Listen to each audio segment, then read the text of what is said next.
ఈ దినము రాజుల మొదటి గ్రంథము 19వ అధ్యాయంలో ఉన్న ప్రాముఖ్యమైన విషయాన్ని మీదుట పంచుకోవాలని ఆశపడుచున్నాను. ప్రియా దేవుని సంగమా, చిన్న మనవి, దయచేసి గమనించండి. నేను ఎక్కువసార్లు ఈ మాట చెప్పలేదు. మన చర్చిలో ఫస్ట్ టైం అనుకుంటాను ఇది. మన పిల్లల్ని తీసుకుని ఎవరైనా వస్తే, మనము కనిన పిల్లలని లేదా మనతో కూడా ఎవరైనా వస్తే చిన్నపిల్లల్ని మన స్వాధీనములో వారిని ఉంచుకోవాలని ప్రభునామములో దైవజనుడిగా అర్థిస్తూ ఉన్నాను.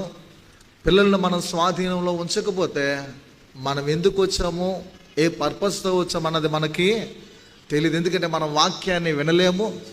వారు కూడా ఎదుటి వారిని వాక్యాన్ని విననివ్వకుండా డిస్టర్బెన్స్గా ఉంటారు.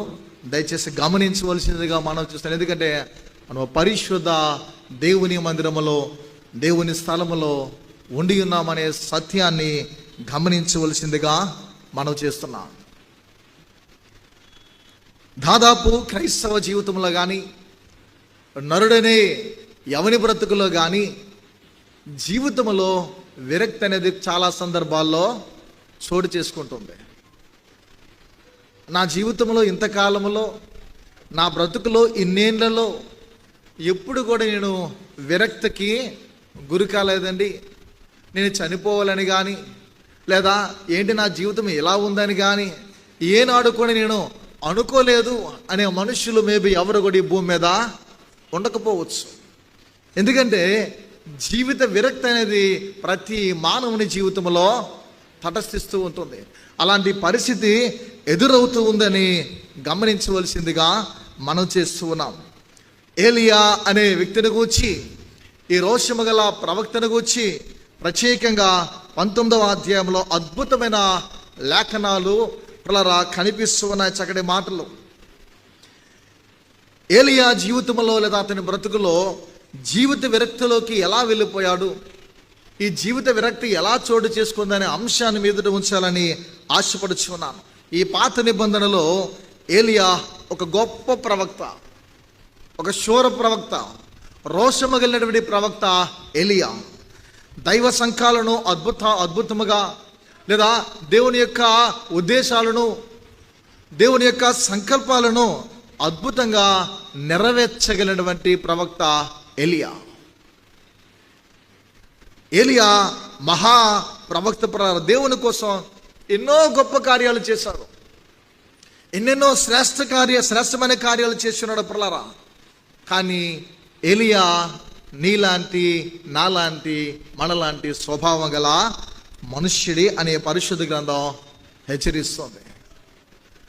ఆయన మనుష్యుడే అనే సత్యాన్ని మనలాంటి వాడనే మాటలో రాయబడుతున్నాయి. ఒక కీలకమైన దశలో, ఒక ప్రాముఖ్యమైనటువంటి సమయంలో, ఒక దినాన ఏలియా జీవితంలో ఒక భయంకరమైనటువంటి పరిస్థితి ఎదురయ్యింది.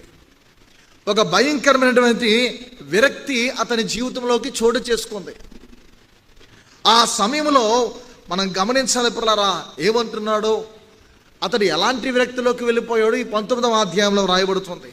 ఈ మాటలు చెప్పుకునే ముందు రాజుల మొదటి గ్రంథం 18వ అధ్యాయం, దీనికి ముందున్న అధ్యాయంలో 18వ అధ్యాయంలో ఏలియా జీవితం ఎలా ఉంటుందంటే, ఆయన పరిచర్య కానీ, ఆయన సేవ కానీ, ఆయన చేసిన కార్యాలు కానీ కర్మేల పర్వతం మీద ఉన్నతమైన శిఖరాలకు పిల్లరా మరి అందుకున్నట్లు కనిపిస్తాయి. అంటే 18వ అధ్యాయంలో అంత అద్భుతాలు, గొప్ప కార్యాలు చేసినటువంటి ఏలియా బయలు ప్రవక్తలను వచ్చి, బయలుదేవత ప్రవక్తలను హతమార్చడము, మరోవైపు ఆకాశము నుండి శక్తివంతమైనటువంటి దేవుని యొక్క అద్భుతాలు ఆ దినమందు జరిగించినట్లు ఇందులో వ్రాయబడుతూ ఉన్నట్లు కనిపిస్తుంది. ఈ 19వ అధ్యాయం ఏలియా జీవితం పిల్లరా ఒక మహా లోయలో ఉండినట్లు, ఒక భయంకరమైనటువంటి శ్రమలో విలవిలలాడుతూ ఉన్నట్లు ఈ రోషమగల ప్రవక్త యొక్క జీవితము, అతని పరిస్థితి కనిపిస్తుంది. ప్రియ క్రైస్తవ జనమా, దేవుని సంఘమా, దేవుని బిడ్డలారా, ఏలియా గొప్ప ప్రవక్త, రోషమగల ప్రవక్త, రాజీ పడని ప్రవక్త. కానీ భయాందోళనలతో ప్రాణము విలవిలలాడే పరిస్థితి అతని జీవితంలో చోటు చేసుకుంది. ఎలా అంటే భయము, ఆందోళన, చింత అతని జీవితంలో ఆవరించి వెంటాడుతూ ఉన్నాయి, తరుముతూ ఉన్నాయి. ఏలియాను తరుముతూ ఉన్నాయి పిల్లరా. ఏలియా అరణ్యంలోనికి అతని జీవితంలో నెట్టివేస్తూ ఉన్నాయి. అతని జీవితంలో భయం అనేది సంపూర్ణంగా ఆవరించింది. ఆందోళన అతన్ని పిండేస్తూ ఉంది. ఈ జీవిత విరక్తికి ఏలియాను ఆ దినమందు ఆవరించినప్పుడు, అతనిలోకి చోటు చేసుకున్నప్పుడు బయలుదేవతలను ఆరాధించినటువంటి ప్రవక్తలను హతమార్చినందుకు రాణి యెజెబెలు, ఆహాబు శ్రీమతి యెజెబెలు రాణి ఆగ్రహముతో, కోపముతో ఊగిపోతూ ఉన్నట్లు 2వ వచనంలో రాయబడింది. యెజెబెలు ఒక దూత చేత ఏలియాకు ఈ వర్తమానము పంపించెను, రేపు ఈ వేళకు నేను నీ ప్రాణమును వారిలో ఒకని ప్రాణము వలె చేయని ఎడల దేవుడు నాకు గొప్ప అపాయము కలుగు చేయునుగాక అని యెజెబెలు రాణి సవాలు విసురుతూ ఈ వర్తమానాన్ని పంపిస్తూ ఉంది. నువ్వు అనేక మంది బయలు ప్రవక్తలను హతమార్చావు. నువ్వు హతమార్చినటువంటి ప్రాణాలు ఎలా తీసుకున్నావో వారిలో ఒకని ప్రాణం వలె నేను నీ ప్రాణము తీయకపోతే దేవుడు నాకు గొప్ప అపాయము కలుగజేయునుగాకని ఆమె పిల్లరా ఏలియాకు వర్తమానం పంపిస్తుంది. అంటే కోపముతో, ఆవేశముతో ఊగిపోతూ ఉన్నట్లు యెజెబెలు రాణి కనిపిస్తూ ఉంటే, భయముతో, కలవరముతో, ఆందోళనతో ఏలియా ఒక స్త్రీ మాటలకు జడిసి భయపడి పరుగులు తీస్తూ అరణ్యములోకి వెళ్ళిపోతూ ఉన్న సేవకుని పరిస్థితి. జీవము గల దేవుడైన యెహోవా సేవకుడు, ప్రవక్త జీవితము పిల్లరా కనిపిస్తుంది. పిల్లరా ఏలియాకు ఈ వర్తమానం విన్న తర్వాత 24 గంటల్లో ఏలియా హతుడవుతాడని ఎప్పుడైతే ఈ వార్త వినియడో ఏలియాకు సిద్ధపడమని ఆజ్ఞ ఎప్పుడైతే ఆమె తెలియజేస్తున్నదో, ఏలియా మనం సింపుల్గా మాట్లాడుకోవాలంటే ఒక సామాన్యమైనటువంటి మనుష్యుని వలె భయపడి అతడు పిరికివాడై ఆ భయంకరమైన విరక్తితో తన జీవితంలో ఒక తుది నిర్ణయానికి, ఒక చివరి నిర్ణయానికి వచ్చేసి ఎలా అంటున్నాడు. అదే 4వ వచనం. తాను ఒక దిన ప్రయాణము అరణ్యములోనికి పోయి ఒక బదరీ వృక్షము క్రింద కూర్చుండి అపేక్ష గలవాడై, యెహోవా నా పితరుల కంటే నేను ఎక్కువ వాడిన కాను, ఇంత మట్టుకు చాలును, నా ప్రాణము తీసుకొనమని ప్రార్థన చేశాను. ఇలాంటి జీవిత విరక్తికి గురి కావడానికి ఎవరు కారకులు? ఏలి అంటున్నాడు, ఒక దిన ప్రయాణం చేసి అతని బ్రతుకులో అతను అంటున్న మాటలు, బదరి వృక్షం కింద కూర్చోండి మరణాపేక్ష గలవాడే, ఎంత మటుకు చాలు, నా పితరుల కంటే నేను పెద్ద గొప్పవాణ్ణేమి కాను, దయచేసి నా ప్రార్థన తీసుకో అని ప్రార్థన చేస్తున్నారు. ఇంతటి విరక్తిలోకి వెళ్ళిపోవడానికి కారణము ఎవరు? యెజెబెలు రాణియా, ఆహాబు అనే రాజా, లేకపోతే ఆ కాలంలో జీవిస్తున్న ప్రజల? ఎవరు? ఎందుకు ఏలియా ఇలా అంటున్నాడని ఆ విరక్తిలోకి ఎందుకు వెళ్ళిపోయాడు? నేను బ్రతకను, నన్ను తీసేసుకో ప్రభా, నా ప్రాణాన్ని తీసుకో, ఇంతకాలం నన్ను ఉంచావు, వెళ్ళిపోయినటువంటి పితరుల కంటే నేను గొప్పవాణేమి కాను ఎందుకు అంటున్నాడు? ఎవరు దీనికి కారణం అంటే ఏలియానే కారణం. ఎవరు ఆ కారణము? పిల్లరా ఎవరంటే దానికి మూల కారకుడు ఏలియా.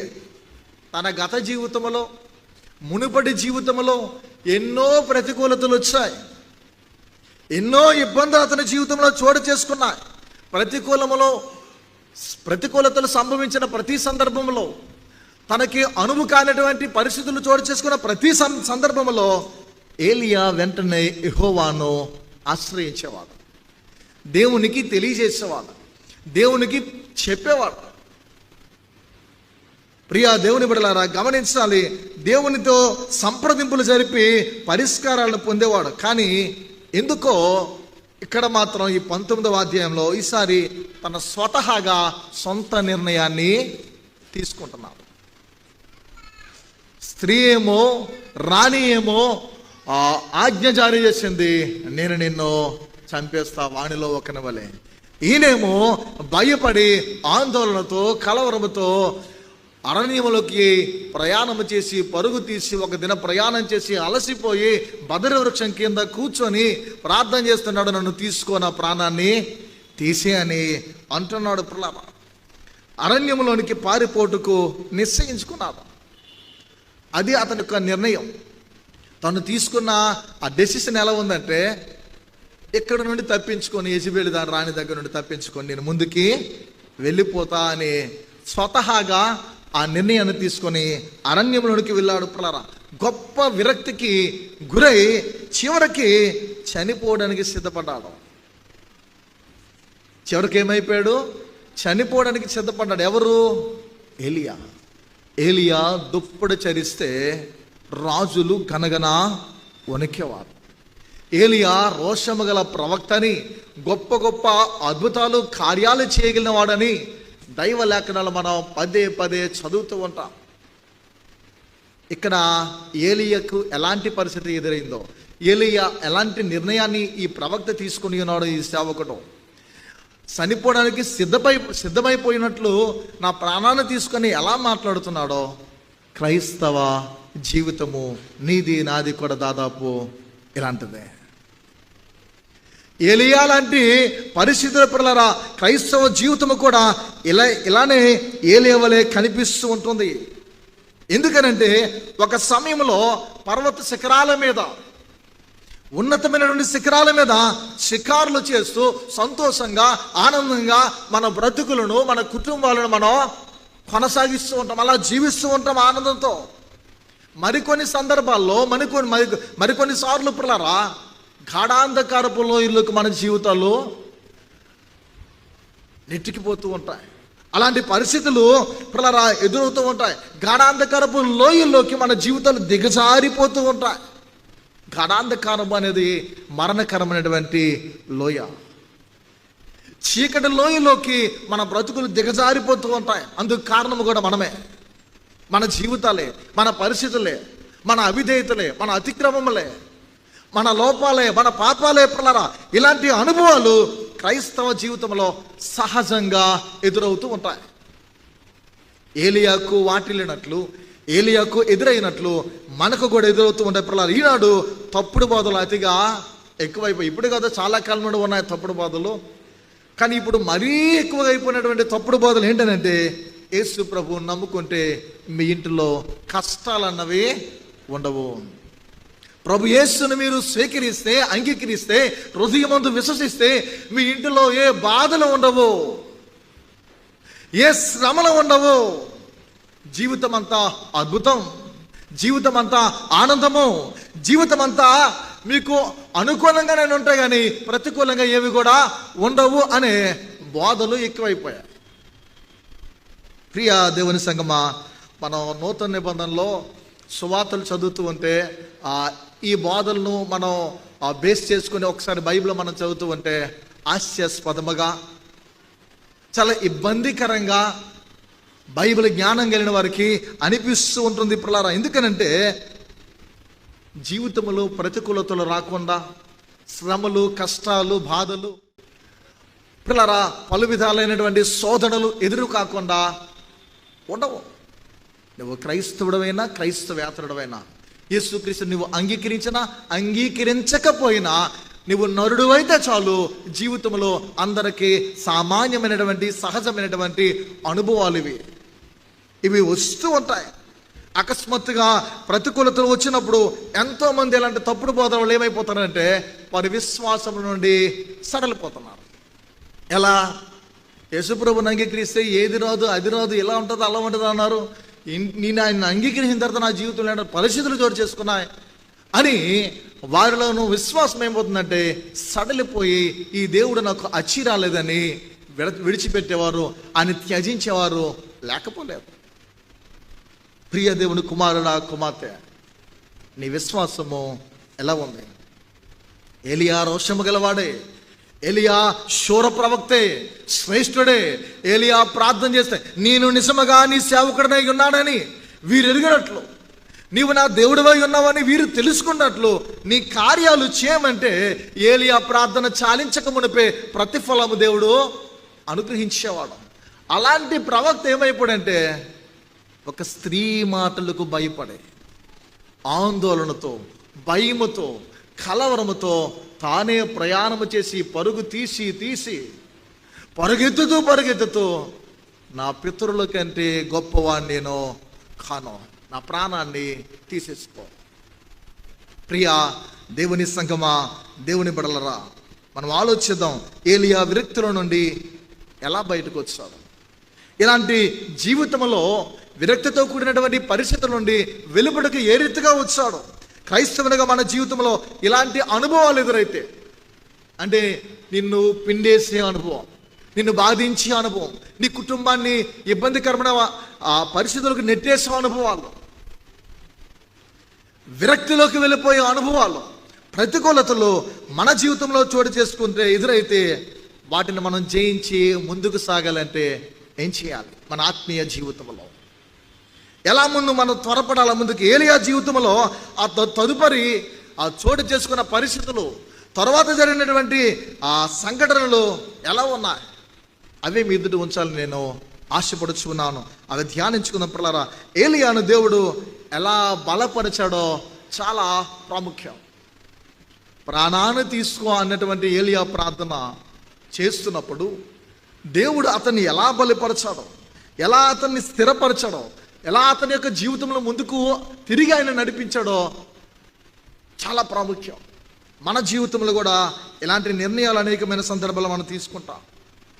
ఏలియా అయితే నా ప్రాణాన్ని తీసుకుంటున్నాడు, ప్రతికూలత వచ్చినప్పుడు, ఇబ్బంది చోటు చేసుకున్నప్పుడు, ప్రాణ భయం కలిగినప్పుడు, కానీ ఏలియాను మాత్రం దేవుడు విడిచిపెట్టలే. ఆదాము ప్రార్థించినట్లు వాక్యాధారమో లేదు, కానీ కృపగల దేవుడు, అదృశ్య రూపి అయిన దేవుడు, బలపరిచే దేవుడు, క్షేమాన్ని అనుగ్రహించగలిగినటువంటి ఆయన హస్తము, స్వస్థపరచగలిగిన హస్తము, తోడై ఉండే హస్తము ఆదామును ఏదైనా వనము నుండి బహిష్కరించిన ఆదామును మాత్రం ఆయన విడిచిపెట్టలేదు సుమా. ఆదాము మొదలు నేటి వరకు నిన్ను, నన్ను, మన బిడ్డలను, ఈ దినము పుట్టినటువంటి బిడ్డలు సహితము ఆయన విడిచిపెట్టకుండానే ఆయన హస్తము నిరంతరము తోడుగానే ఉంటుంది. అందుకే ఆయన ఇమ్మానుయేలుగా పిల్లరా ఉండి ఉన్నట్లు దైవ లేఖనాల్లో సుస్పష్టంగా కనిపిస్తూ ఉన్నాయి. ప్రియ దేవుని సంగమా, ఏలియాను మాత్రం దేవుడు విడిచిపెట్టలేదు.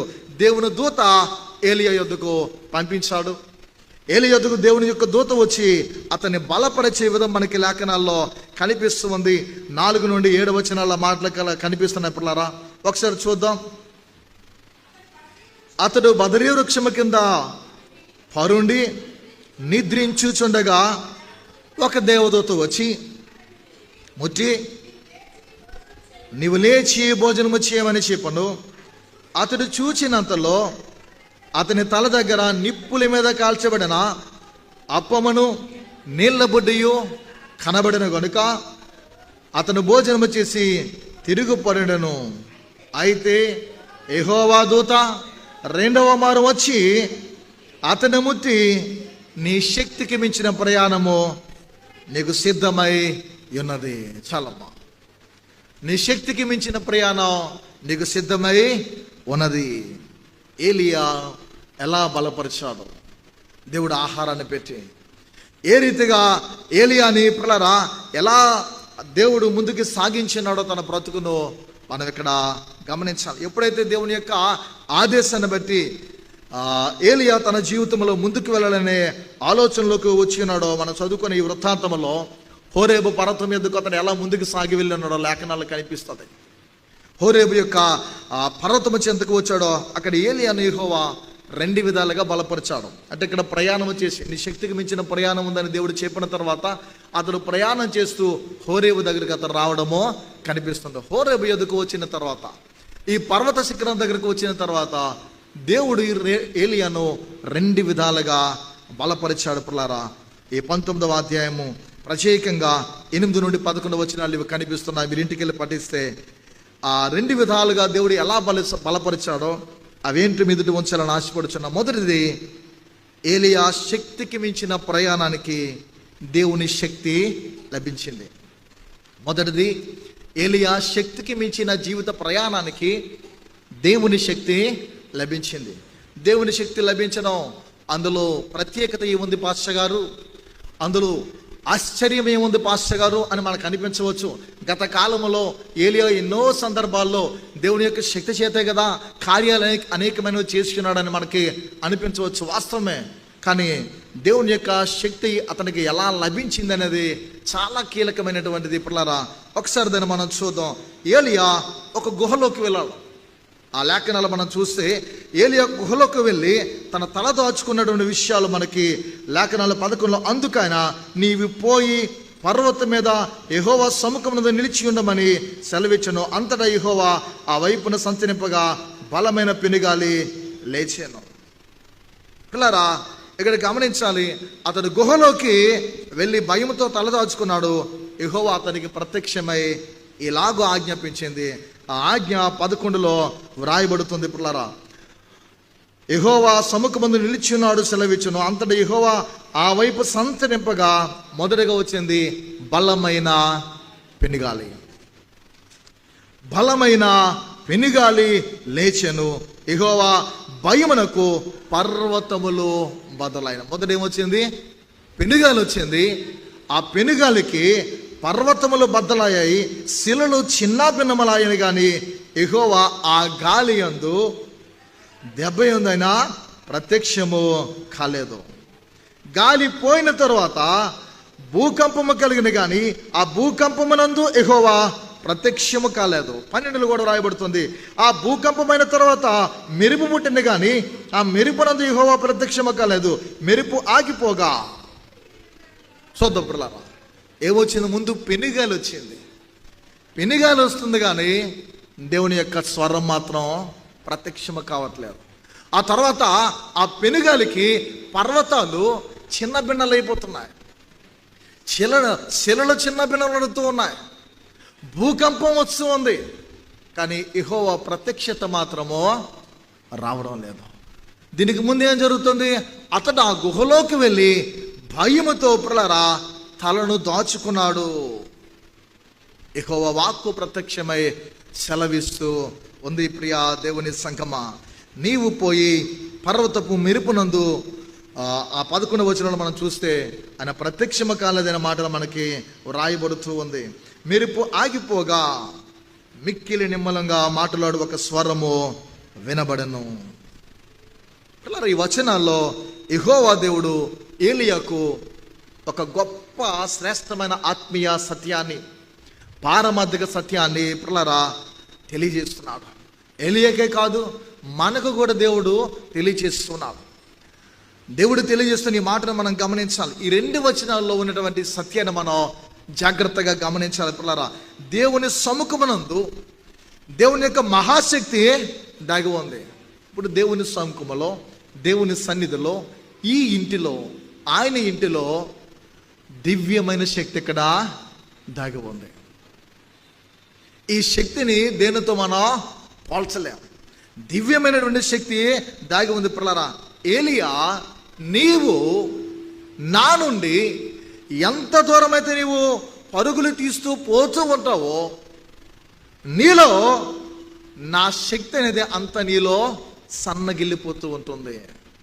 అంతలా క్రమేపీ నీలో ఏమైపోతుందంటే నా శక్తి తగ్గిపోతూ ఉంటుంది, సన్నగిల్లిపోతూ ఉంటుంది. పిల్లరా, దేవునిని విడిచి మనం దూరంగా పరుగులు తీసేంత కాలము దేవుడు మనకి ఏదైతే శక్తి ఇచ్చాడో ఆ బలము మనలో ఏమైపోతుందంటే క్రమేపీ తగ్గిపోతూ ఉంటుంది, సన్నగిల్లిపోతూ ఉంటుంది. పిల్లరా, ఏలియాకి ఆ శ్రేష్టమైనటువంటి అనుభవాన్ని దేవుడు ఇక్కడ తెలియజేస్తున్నాడు. పిల్లరా, ఎంత దూరము నా దగ్గర నుండి, నా సన్నిధి నుండి నువ్వు పారిపోతావో నీలో ఉన్న నా శక్తి అంతలా తగ్గుతుంది. నేను ఒకవేళ ఏలియాలా మన సొంత నిర్ణయంతో,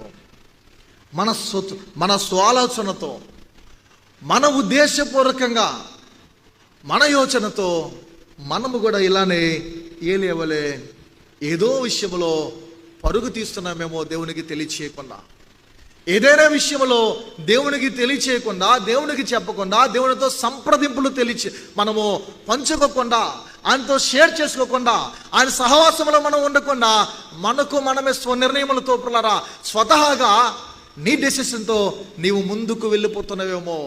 నువ్వు ముందుకు పరుగు తీసేంతకాలమో ఆయన శక్తి నీలో సన్నగిల్లిపోతుంది, తగ్గిపోతూ ఉంటుంది. వాస్తవానికి ఏలియా గురించి ఇక్కడ రాయబడినట్లు పిల్లరా మన జీవితంలో కూడా ఇలానే కనిపిస్తుంది. మన నిర్ణయాలే ఎక్కువ తీసుకుంటాం. మన నిర్ణయాలు తీసుకుని దేవుడి మీద ఏం చేస్తాం? రుద్దుతూ ఉంటాం. నిర్ణయం నీవు తీసుకోవడం ఏంటి, దేవుడి పేరు రుద్దడం ఏంటి? నీవు అనుకున్న నిర్ణయము, నీవు చేసేటువంటి తీర్మానము సరిగా అనుకునేటట్లు అది జరగకపోతే బాగా అచ్చొచ్చిన పదం సాతానుడు చేసేసాడండి అని ఈజీగా సులువుగా వాడి మీద నెట్టేస్తాం. పిల్లరా దేవుని యొక్క సందేశం 2వ వచనం ద్వారా మనం తెలుసుకోవాలి. నా సముఖమునందు, నా సన్నిధిలో, నా ఇంటిలో ఎంతకాలము గడుపుతావో నీలో అంతలా నా దివ్యమైన శక్తి నీకు లభిస్తుంది. నా బలము, నా శక్తి నీకు దొరుకుతుంది. అంత శక్తి నీలో దినదినము అధికమవుతుంది. నాలో నీవు ఉండకుండా, నా చెంత నీవు ఉండకుండా, నా సముఖంలో నీవు ఉండకుండా, నీ ఇష్టానుసారంగా, నీ స్వతహాగా, నీ నిర్ణయంతో, నీ ఆలోచనతో నీవు పరుగులు తీసి వెళ్ళిపోయే కొలది నా బలము, నా శక్తి నీలో లోపిస్తూ ఉంటుంది. అర్థమవుతుందా? ప్రియ కుమారుడా, కుమార్తె, నీలో దేవుని శక్తి ఉందా? మనలో దేవుని బలం అనేది ఉందా? అంటాడు కదా 105వ కీర్తనలో, యెహోవాను వెతుకుడి, ఆయన బలమును వెతుకుడి, ఆయన సన్నిధిని నిత్యము వెతుకుడి అంటూ ఉంటాడు. ఆయన కుడి చేతిలో దీర్ఘాయువును, ఆయన ఎడమ చేతిలో ధనగణతలు ఉన్నాయి అంటాడు ఆయన యొక్క సన్నిధిని ఉద్దేశిస్తూ. నీ సన్నిధిలో ఆ నిత్య సంతోషము, సుఖములు ఉన్నాయని అంటాడు.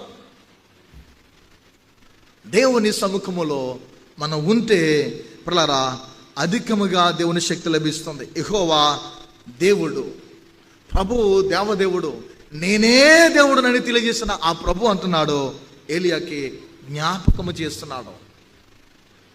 ఏలియా, నీవు నా చెంత, నా సముఖమందు ఉంటే నీ బలము రెట్టింపుగా అధికమవుతుంది. నా నుండి నువ్వు దూరము వెళ్ళే కొలది నా బలం ఏదైతే నీలుందో అది తగ్గిపోతుంది. ఏ యెజెబెలు రాణి అయితే ఏలియాను భయపెట్టిందో, ఏ రాణి అయితే ఏలియాను కలవరపెట్టిందో ఆ శక్తిని, అంటే ఆ భయానుకున్న శక్తిని చూడండి. మరణానుకుంటే ఒక బలం ఉంటుంది, మరణానుకుంటే ఒక శక్తి ఉంటుంది. ఓ మరణమా నీ ముళ్ళు ఎక్కడ, ఓ మరణమా నీ విజయం ఎక్కడ, మరణపు ముళ్ళు పాపము, పాపముకున్న బలము ధర్మశాస్త్రమే అని లేఖనాల్లో రాయబడినట్లు పిల్లరా మరణ బలాన్ని తీసివేసి, మరణపు ముళ్ళుని విరిచి, మరణానికే భయాన్ని కలుగు చేసిన యేసునాథుని గురించి ఎలా లేఖనాల్లో రాయబడ్డాయో, భయానికి కూడా ఒక బలం అనేది ఉంటుంది. ఏ విషయంలో నీవు భయపడుతున్నావో ఆ పిల్లరా ఆ భయానికున్న బలాన్ని ఏం చేశాడంటే దేవుడు, ఆ శక్తిని చిన్న భిన్నములుగా, అంటే తుత్తినీలుగా చేయగలిగిన దేవుని శక్తి ఏలియాకు ఆ దినము కలగనయ్యున్నదని దేవుడు జ్ఞాపకం చేస్తున్నాడు.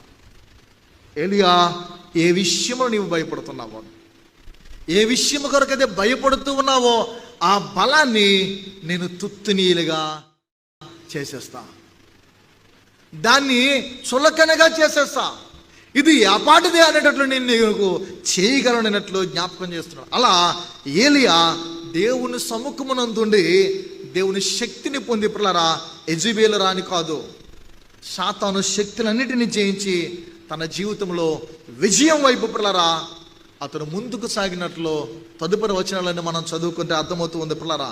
అంటే విజయం వెంబడి విజయాన్ని తరువాత అతను సాధించాడు, గెలుపు వెంబడి గెలుపు, జయము వెంబడి జయమును ఏలియా చూశాడు, సాధించగలిగాడు పిల్లరా. దేవుని బిడ్డగా ప్రస్తుతం నీవు నేను ఏదో ఒక జీవిత బ్రతుకు విరక్తిలోనే మనం ఉండే ఉంటాం, లేకపోము. అది కుటుంబ సమస్య అవ్వచ్చు, ఆర్థికపరమైన సమస్య అవ్వచ్చు, మానసికమైన సమస్య అవ్వచ్చు, పిల్లల బిడ్డల యొక్క సమస్య అవ్వచ్చు. ఏదో ఒక విరక్తిలో మనం ఉంటాం.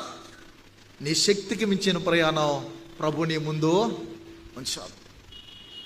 నీ శక్తికి మించిన ప్రయాణం అంటే నీ బలము కూడా సరిపడదు ఆ ప్రయాణానికి. నీ ముందు ప్రభు ఉంచాడు. నిన్ను బలపరిచి ఆయన నిన్ను నడిపిస్తాడు.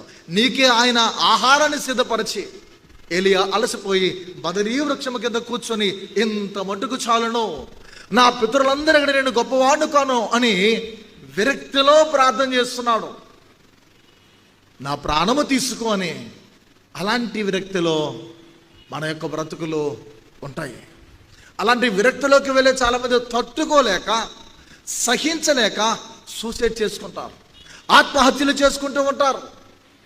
ఆలోచన తీవ్ర రూపం దాల్చినప్పుడు, మనిషి యొక్క ఆ తలంపులో ఊహించని రీతిగా తనని దాడి చేస్తున్నప్పుడు, మనిషి తన స్వాధీనములో, తన ఆధీనములో, అంటే తన కంట్రోల్లో ఉండవు. సెల్ఫ్ కంట్రోల్ అనేది కోల్పోతాం. పిల్లరా, మనం ఏ విరక్తిలో ఉన్నా నీ శక్తికి మించిన ప్రయాణం మాత్రం ప్రభు నీ ముందు ఉంచున్నాడు. ఏలియా చేసిన పని నేను కూడా చేయాలి. ఏలియా చేసిన పని మనము కూడా చేయాలి. పిల్లల, దేవుని పర్వతం మీద దేవుని సముఖానికి చేరాలి. అంటే మనం దేవుని ఇంటికి, ప్రార్థన సన్నిధికి, దేవాలయానికి మనం చేరాలి. నీ ఇంటిలో దేవుని యొద్ద నువ్వు ప్రాధాయపడాలి, నువ్వు సాగిలపడాలి. దేవుని సముఖం నందుకు నీవు వచ్చి దేవుని ఇంటిలో, ఆయన సన్నిధిలో నేరుగా నీ విరక్తి ఏంటో, నీ భయం ఏంటో నువ్వు తెలియచేసేవానిగా ఉండాలి పిల్లరా. అందుకే దేవుని యొక్క లేఖనాల్లో రాయబడ్డా, మనం తెలియజేస్తే జీవితానికి కావలసిన, పోరాటానికి కావలసినటువంటి ఈవులు, వనరులైనా ఇస్తాడు. నువ్వు పోరాటానికి దినవృత్తాంతములు మొదటి గ్రంథం 16వ అధ్యాయము 27వ వచనం చదువుకున్న పిల్లరా. మొదటి దినవృత్తాంతముల గ్రంథము 16:27లో ఈ రీతిగా వ్రాయబడి ఉంది. యెహోవా మహాఘనత వహించినాడు, 27 ఘనత ప్రభావములు ఆయన సన్నిధిని ఉన్నవి, బలమును సంతోషమును ఆయన యొద్ద ఉన్నవి. ఏమున్నాయంటే ఆయన సన్నిధిలో? ఘనత ప్రభావములు ఆయన సన్నిధిని ఉన్నవి, బలమును సంతోషమును ఆయన యొద్ద ఉన్నవి. ఆయన నిన్ను బలపరచగలవాడు, ఆయన నిన్ను ఘనపరచగలవాడు, నీకు స్థిరత్వాన్ని అనుగ్రహించగలవాడు. 16వ కీర్తనలో 11వ చరణం మనందరికీ బాగా తెలుసు. చక్కటి మాట కనిపిస్తుంది పిల్లరా. జీవ మార్గములు నీవు నాకు తెలియజేసదు అని అంటూ, నీ సన్నిధిని సంపూర్ణ సంతోషము కలదు, నీ కుడి చేతిలో నిత్యము సుఖములు కలవు. నీ సన్నిధిని సంపూర్ణ సంతోషము కలదు. ఆయన యొక్క సన్నిధిలో, ఆయన సముఖములో సంపూర్ణమైనటువంటి, అసంపూర్ణము కాదు, సంపూర్ణమైనటువంటి సంతోషము ఆయన సన్నిధిలో మాత్రమే లభిస్తుంది.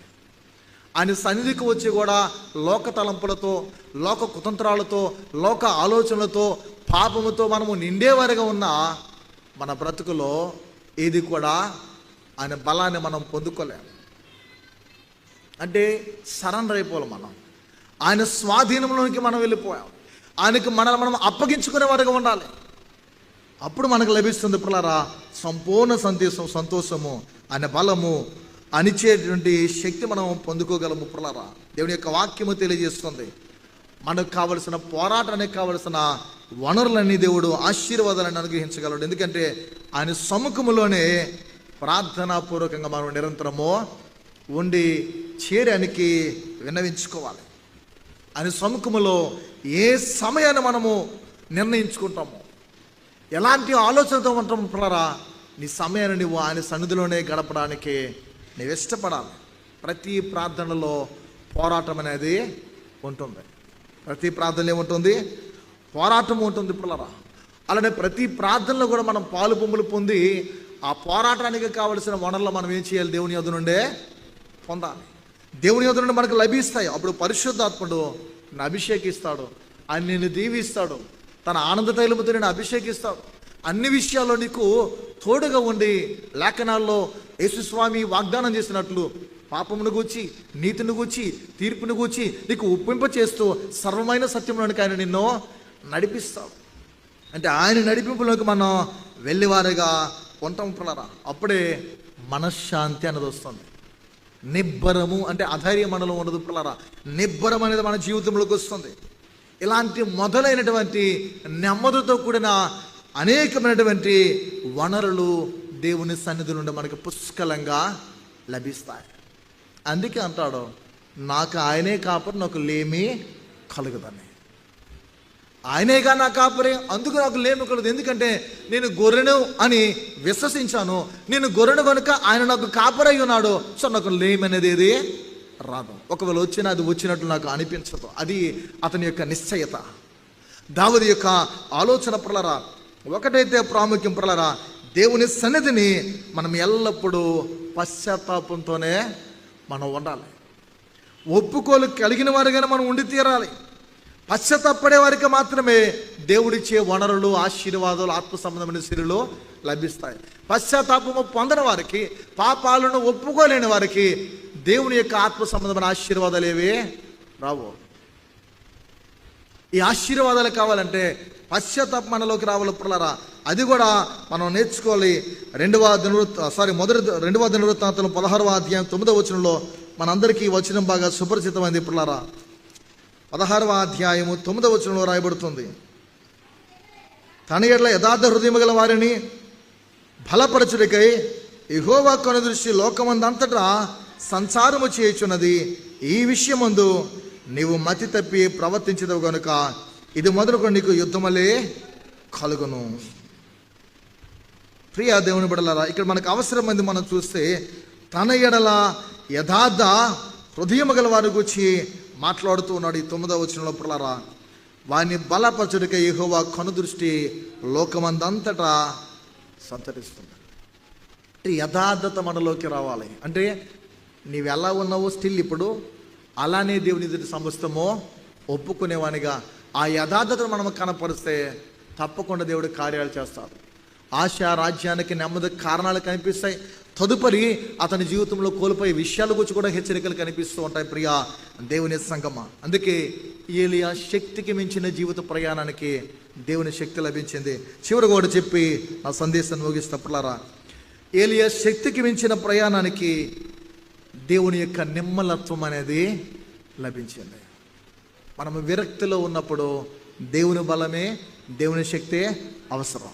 రెండవది, మనము విరక్తిలో ఉన్నప్పుడు మన ప్రయాణానికి, మన బ్రతుకునకు, ఈ భూమిపై మనకు కావాల్సింది ఏంటంటే దేవునిచ్చే నిమ్మలత్వము, లేదా ఆయన అనుగ్రహించే ఆ నెమ్మది, ఆ శాంతి అనేది చాలా ప్రాముఖ్యము. ప్రలరా, దేవుని నిమ్మలత్వము ఆయన ప్రయాణానికి లభించింది. ఎప్పుడైతే ఏలియా దేవుని ఆదేశాన్ని బట్టి, దేవుని యొక్క మాటను బట్టి ప్రలరా ఆయన సముఖమును అద్దుకు వచ్చాడో మరో అద్భుతం జరిగింది. అదే 12వ వచనంలో వ్రాయబడినటువంటి బి భాగంలో కనిపిస్తున్నటువంటి మాటలు ప్రలరా. లేఖనాల్లో మనం చూస్తే 1 రాజుల గ్రంథము 19వ అధ్యాయము బి భాగంలో ఉన్నటువంటి ఆ 12వ వచనం చూస్తే, ఆ మెరుపు ఆగిపోగా మిక్కిలి నిమ్మలముగా మాట్లాడు ఒక స్వరము వినబడెను.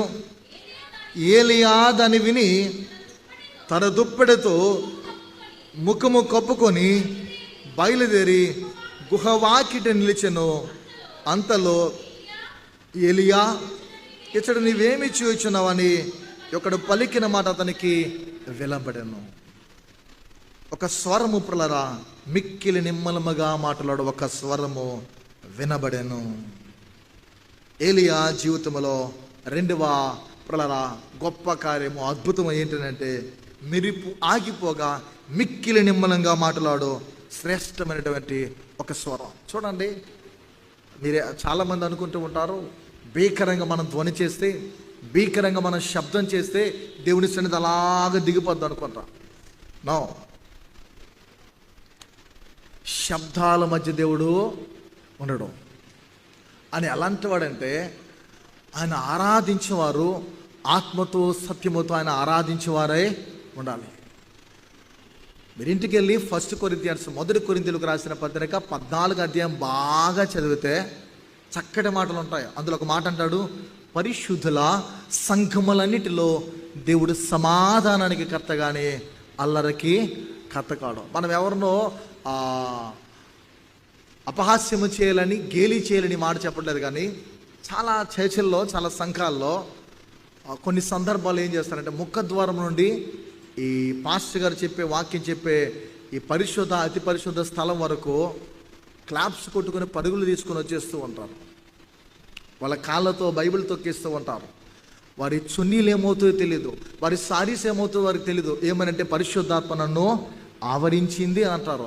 ఈ డ్రమ్స్ ప్లే చేయడం ఆపితే అంతా ఫిట్స్ తెలిసినట్టు పోతుంది. ఎందుకు ఈ మాటలు చెప్తున్నంటే, సియోనులో మౌనంగా ఉండట స్తుతి చెల్లించడం అంటే మౌనంగా ఉండాలా పాస్టర్ గారు అంటేనో, స్తుతించాలి, ఆరాధన చేయాలి, కానీ కలిసి అందరూ ఒకేలా పాడాలి. పరలోక వైభవం ఇదేనేమో అని అనిపించేలా అందరూ వచ్చే పాటలు కలిసి పాడాలి. నా ఒక్క నేను పాడుకుని మీరు అందరు గొర్రెల్లా చూస్తే అది ఉపయోగం లేదు. అది ఏం చేయాలి? అది ప్రత్యేకమైన పాట. అది అందరము ఏకమై లీనమై ప్రభుని ఆరాధించాలి. ఇక్కడ మెరుపు యందు ఆయన రాలేదు, ఇంకా పెనుగాలిలో ఆ పర్వతాలు బద్దలైనప్పుడు, శిలలు చిన్న బిల్లలైనప్పుడు ఆయన రాలేదు. ఆయన స్వరము వినబడలేదు. ఎప్పుడు ప్రకటింపబడింది ఆయన స్వరం అంటే నిమ్మలతో అన్నీ పులరా సైలెంట్ అయిపోయినప్పుడు. దేవుడు ఎలాంటివాడంటే ఆయన శబ్దాల మధ్య తన యొక్క మాటను, స్వరాన్ని వినిపించేవాడు కాదు. నువ్వు నీ ఆత్మీయ జీవితంలో, నీ ఆత్మలో నిమ్మలతో అంటే నెమ్మది అనేది నీలోకి వచ్చేటట్లు. పాపానికంటే చూడండి, ఒక పాటలో ఉంటుంది, మన చర్చలు చాలా సందర్భాలు పాడారు. కృషించిపోయిన నా ఆత్మకు నీవు జీవమిచ్చితివి, నా హృదయమున చీకటిమయమును వెలుగుతూ నింపితివి. హృదయంలో ఉన్న చీకటి అనేది పటాపంచలే బయటికి వెళ్ళిపోయినప్పుడే, పాపం బయటికి వెళ్ళిపోయినప్పుడే నీలో నెమ్మది అనేది వస్తుంది. దేవుని స్వరం అనేది నీవు వింటావు. ఇంకా మనకు అర్థమయ్యే భాషలో చెప్పుకోవాలంటే ప్రకటనలో రాయబడుతుంది, ఎవడైనాను నా స్వరము విని తలుపు తీసి ఎలా ఆయన ఎప్పుడు అంటున్నాడు? ఇదిగో నేను నిలుచుండి తలుపు తడ్డుచున్నాను అంటున్నాడు. ఎవడైనాను నా స్వరం విని, ఎవడు వింటాడు స్వరం? ఎవడ స్వరం వింటాడు? ఆ తలుపు తడుతున్నప్పుడు ఆ శబ్దం వినివాడు మాత్రమే తెస్తాడు. ఆ స్వరాన్ని వినినవాడు మాత్రమే హృదయ ద్వారాన్ని తెరవగలడు. అప్పుడు ఆయన వారు కలిసి ఏం చేస్తారు? విందును చేస్తారు. అందుకే పిల్లరా, ఇక్కడ ఏలియా జీవితంలో కూడా గొప్ప అద్భుతం ఏంటంటే మిక్కిలి నిమ్మలముగా మాట్లాడు స్వరాన్ని ఈ శబ్దాల మధ్య దేవుడు రాలేదు. చూడండి, ఏలియాని దేవుడు అలా పర్వతం దగ్గర ఉంచాడు. వెనుగాలు వచ్చింది. ప్రాక్టికల్గా ఊహించుకుందాం, నీవు అక్కడ ఉన్నావు అనుకో, వెనుగాలు వచ్చింది, ఏ ప్రత్యక్షత లేదు, నువ్వు ఒంటరిగా ఉంటే భీకరమైన పెనుగాలు వచ్చినప్పుడు నీ పరిస్థితి ఏంటి? శిలలు చిన్న బిన్నలైపోతున్నాయి, భూకంపం వస్తుంది. చిన్నపాటి భూకంపం వస్తే ఎవరికి వారే పరుగులు తీసి వెళ్ళిపోతాం. ఎందుకు? ప్రాణభయం. బోధిస్తున్న నేను కూడా ఉన్నాను, నేనేం గొప్పవాడిని కాదు, బోధిస్తున్న నేనైనా సరే మనుషునే కదా. భూకంపం ఇప్పుడు వచ్చింది అనుకోండి, ఎవరికి వారే పరుగులు తీస్తాం. నేను ఒకరోజు చెన్నైలో ఉన్నప్పుడు భూకంపం, సునామీ వచ్చింది. పైన నేను నిద్రపోతున్నాను. నిద్రపోతుంటే పైన అన్ని పడిపోతాను, అందరూ పైన ఉన్న వాళ్ళందరూ కూడా కిందకి పారిపోతున్నారు. ఏం జరిగిందని చూస్తే సునామీ వచ్చినప్పుడు ఆ ప్రకంపనలు అనేవి జరిగినప్పుడు అన్నీ కదులుతూ ఉంటాయి. ఇక్కడ కూడా భూకంపం వచ్చినప్పుడు దేవుని స్వరం రాలేదు, ప్రత్యక్షత రాలేదు. మెరుపులు మెరుస్తూ ఉన్నాయి, అయినా రాలేదు. అది ఆగిపోయినప్పుడు నిమ్మలమైన స్వరముతో ఆయన మాట్లాడుతూ దేవుని సముఖం నందు దుష్ట శక్తులను హతమార్చగలిగే ప్రచండమైన దేవుని శక్తి పొందడానికి నిమ్మలమైన స్వరం చాలా అవసరం. అందుకే మనం 2వ భాగముగా 10వ అధ్యాయంలో రాయబడిన మాటల్లో మనం 12 నుండి 17 చదువుకున్నాం. నా గొర్రెలు నా స్వరము వినను. ఎవరంట? ఆయన గొర్రెలు ఆయన స్వరం అంట. మరోవైపు దేవుని బిడలకు దేవుని సముఖమునందు, దేవుని బిడలమైన మనకు దేవుని సముఖమునందు మిక్కిలి నిమ్మలంగా వినబడే దేవుని స్వరం మనం వినడానికి ఇది ఆస్కారంగా కనిపిస్తూ ఉంటుంది. దేవుని సంగమా, అందుకే మన యొక్క ఆరాధనలో కానీ మన ప్రార్థనలో కానీ డిస్టర్బెన్స్ అనేది ఉంటే మనము ఆ ఏదైతే డిస్టర్బెన్స్ వస్తుందో అందులో ఇన్వాల్వ్ అవుతుంది తప్ప దేవునితో మనం ఈ కేంద్రీకృతం అనేది, దేవునితో మనకు ఆ గురి అనేది కోల్పోతాం. నువ్వు పాట పాడినప్పుడు కానీ, నీవు ప్రార్థన చేసినప్పుడు కానీ, కుటుంబ ప్రార్థన మనం చేసినప్పుడు కానీ ఏం కావాలి? దేవునితో మనము అటెన్షన్లో ఉండాలి. ఈ శబ్దాలు వచ్చినప్పుడు ఆ శబ్దాల వైపు మనకేమైపోద్ది? దృష్టి వెళ్ళిపోద్ది, మన ఆలోచన వెళ్ళిపోద్ది, మన మనస్సు దానిపై వెళ్ళిపోతుంది. ఎవడెక్కడ శబ్దం చేస్తున్నాడు, ఎవరు డోర్ తీస్తున్నారు, ఎవరు. చాలామంది గృహాలకు వెళ్ళినప్పుడు చిత్రంగా ఉంటుంది. ఇదివరకు చెప్పాను చాలా దగ్గరలో. ఇది పాస్టర్ గారు ప్రార్థన చేస్తూ ఉంటే హౌస్ విజిట్కి వెళ్ళి కొన్ని మాట్లాడి అలా పరిస్థితులు తెలుసుకొని ప్రార్థన చేసిన తర్వాత ప్రార్థన చేస్తే పాస్టర్ గారు ముందు అలా ఉండరు. గ్లాసుల సౌండ్లు, బీరువాల సౌండ్లు. పాస్టర్ గారు పారిపోరు కదా. నువ్వు పాలు వేస్తానంటే పాలు తాగుతారు, నువ్వు కానుకిస్తానంటే కానుక తీసుకుంటారు. నువ్వు ప్రార్థనలో ఇన్వాల్వ్ అవ్వకుండా, ఏకీవించకుండా ఆయన ఎందుకు వచ్చారో ఏంటని నువ్వు తెలుసుకోకుండా నువ్వు పాస్టర్ గారికి ఏదో ఇచ్చిందని లోపలికి వెళ్ళిపోతే ప్రార్థనలో ఏకీపించే వాళ్ళు ఎవరు? నీ కొరకే కదా పాస్టర్ గారు చేస్తున్నారు. ఎవరైనా నీ కొరకే కదా ఆ భక్తులు వచ్చి, లేదా ఆ నాయకులు వచ్చి, లేదా ఆ పెద్దవాళ్ళు వచ్చి ప్రార్థన చేస్తున్నారు. నువ్వేం చేయాలి? అందులో ఏకీభవించాలి. అందుకే చాలామంది ఆ అనుభవంతో కూడి వాక్య నిర్గణ ఏం చేస్తారంటే ముందుగా ఎవరి దారికి తీసి ప్రార్థన అయిన తర్వాత ఇస్తారు. అంటే ప్రతిదానికి సిద్ధపడడం. చర్చిలోకి వచ్చిన తర్వాత కానుక లేకపోతే కూతురు వైపు చూడడము, కుమారుడు వైపు చూడడము, భార్య వైపు చూడడము, భర్త వైపు చూడడము, కానుక తీసుకురండి అడగడం, ఇది కాదు. ముందుగా నువ్వు ప్రిపేర్ అయ్యి ఆదివారం ఆరాధన నేను ఏం తీసుకెళ్ళాలి, అందుకు నువ్వేం చేయాలి? ముందుగా సిద్ధపాటు కలిగి రావాలి. ఎందుకు ఈ మాటలు అంటే పిల్లరా, మనకు ఆ నిమ్మలత్వము, ఆ స్వరం విన్నప్పుడే ఇవన్నీ వస్తాయి.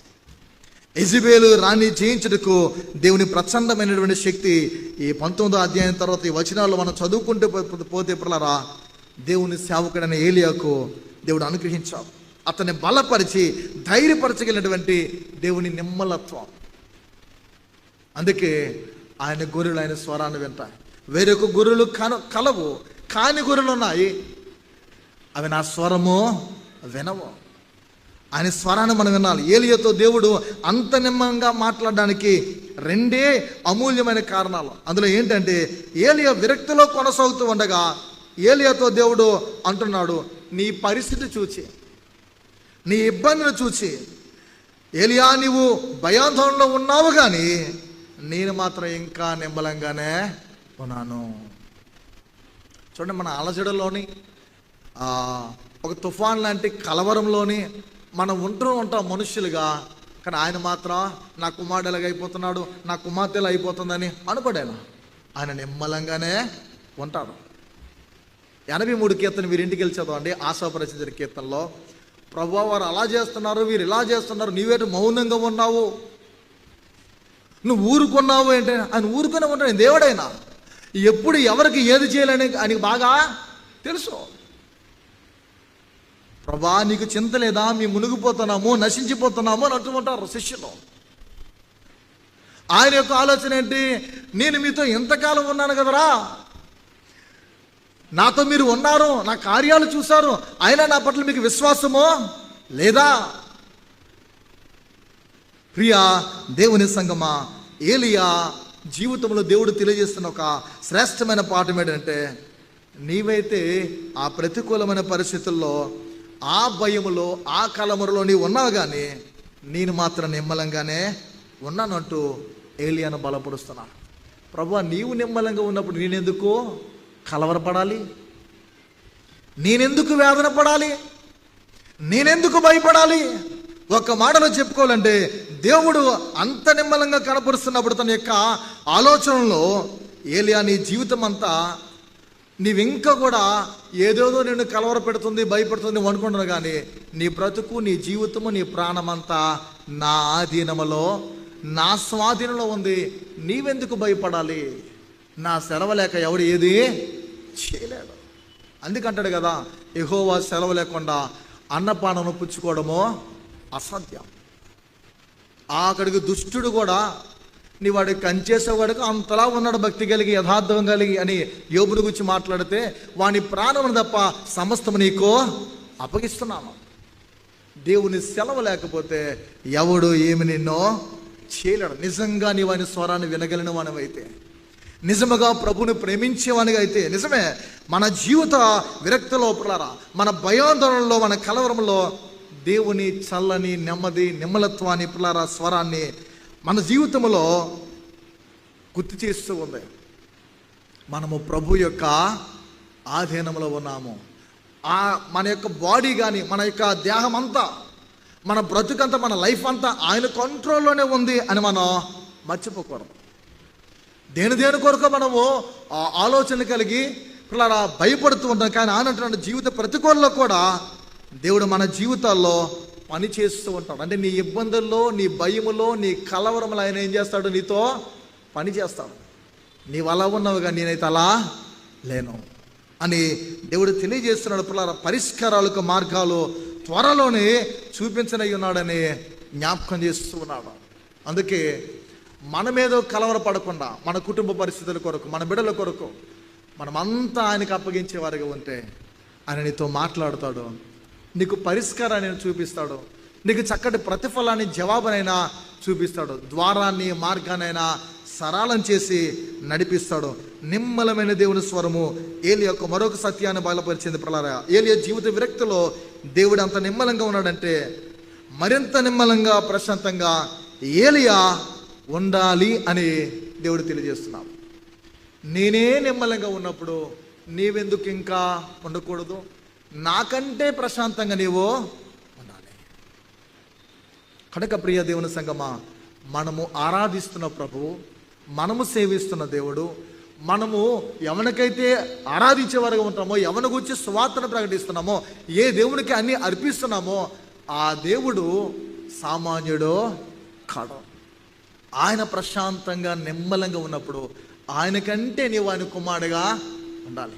తండ్రి అంతలా ఉన్నప్పుడు కుమారుడు ఇంకా ధీమాగానే, ధైర్యవంతుడిగానే ఉండాలి. అందుకే నీతిమంతుడు ధైర్యంగా ఉండనట్లు మనం నీతిమంతులుగానే, గొప్పవారుగానే ఉండాలి. ఎప్పుడైతే ఈ రెండు సత్యాలను నిమ్మలమైన దేవుడు స్వరముతో ఏలియా గ్రహించాడో ఆ మరుక్షణమే ఏలియా నుండి ప్రతి విధమైన విరక్తి భావము అతనిలో తొలగిపోయింది కనుక ఆశ అనేది మొలకెత్తింది. ఆశాభావం అతనిలోని రేకెత్తించింది. పిల్లరా తనలో భయాందోళనని తొలగిపోయి ఒక క్రైస్తవునిగా మనము కూడా మన జీవిత విరక్తుల్లో ఉంటే దానిలో కొనసాగకుండా ప్రభువును మనము గ్రహించి ఆయన స్వరాన్ని మనం విని దేవుని యొక్క సన్నిధికి సముఖమునకు మనం వచ్చి మౌనంగా మన కాలాన్నే గడిపితే తప్పకుండా లేఖనాల్లో రాయబడుతుంది, నీవు కూడా మిక్కిల నిమ్మలంగా మాట్లాడు దేవుని స్వరాన్ని వింటాం. చివరికి ఒక మాట 16వ కీర్తన 8-9 చరణంలో, సదాకాలము యెహోవా యందు నా గురి నిలుపుచున్నాను. మనం చదువుకున్నటువంటి రెస్పాన్స్ రీడింగ్లో ఉత్తర ప్రచిత్ర భాగంలో కూడా ప్రత్యేకంగా కొన్ని విషయాలు మనం చూసాం. ఆకాశములు దేవుని మహిమను వివరించుచున్నారు, అంతరిక్షము ఆయన చేతి పనును ప్రచురపరచు ఉన్నదని. ఇవన్నీ కలుగు చేసిన వాడు ఆయనే. సర్వము సృష్టి అంతా ఆయన స్వాధీనంలో, ఆధీనంలో ఉంది.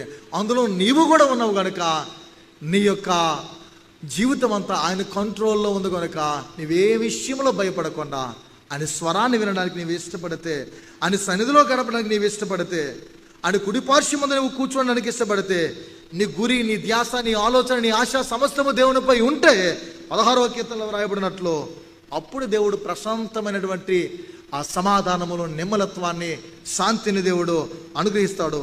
అలాంటి దృఢమైనటువంటి నిమ్మలత్వాన్ని, చక్కటి విశ్వాసాన్ని ప్రభువు మనకి అనుగ్రహించి ఏలియాని బలపరిచి తన జీవితంలో జీవిత విరక్తి నుండి బయటపరిచి యెజబెలు యొద్దకు తిరిగి పంపించినట్లు మన బ్రతుకులు కూడా ఈ యాత్రలో ప్రభువు మనల్ని బలపరిచి అఖండమైనటువంటి విజయాలు ఏలియాకు అనుగ్రహించినట్లు మనకి అనుగ్రహించి లోకములో గొప్పవారుగా, తన బిడలుగా, ఆయన రాజ్య వారసులుగా మనల్ని నిలబెడతాడు. అలాంటి ఆత్మ సంబంధమైన యుద్ధములో మనము పోరాడి గెలవడానికి, విజయాలను చూడడానికి ఏలియా వలె దేవుడు తన సహాయం మనకు చేకూర్చాలని రండి తలలు ఉంచుదాం, ప్రార్థన చేద్దాం. దేవుడి కొద్ది మాటలు దీవించను గాక. ఆమెను. ప్రార్థన చేద్దాం. పిల్లరా ప్రార్థనలు అందరం ఏకీభవిద్దాం. నిజమే దేవా, ఏలియాకి నిమ్మలమైనటువంటి స్వరాన్ని నీవు వినిపించావు. నిన్ను దృఢమైన వ్యక్తిగా మార్చి, నిన్ను బలపరిచి, నీ జీవిత విరక్తిలో నుండి, నాకెందుకు ఈ బ్రతుకు అనుకునేటువంటి ఆ విరక్తిలో నుండి నువ్వు ఊహించినటువంటి విజయాలు, నువ్వు అనుకున్నటువంటి కార్యాలు నీ ఇంటిలో, నీలో, నీ కుటుంబంలో చేసి నడిపించగలడు. ఏలియా, నా ప్రాణము తీసుకో అంటే నీ శక్తికి మించిన ప్రయాణం ఉంది, అందుకు నా శక్తి నీకు ఇస్తున్నాను. నీ శక్తికి మించిన ప్రయాణానికి నా నిమ్మలతో నీకు ఇస్తున్నాను అని ప్రభువు తన స్వరాన్ని వినిపించాడు. ఆయన స్వరాన్ని వినేవారుగా మనం ఉందాం, ఆయనను నిలిచేవారుగా ఉందాం. ప్రార్థిద్దాం.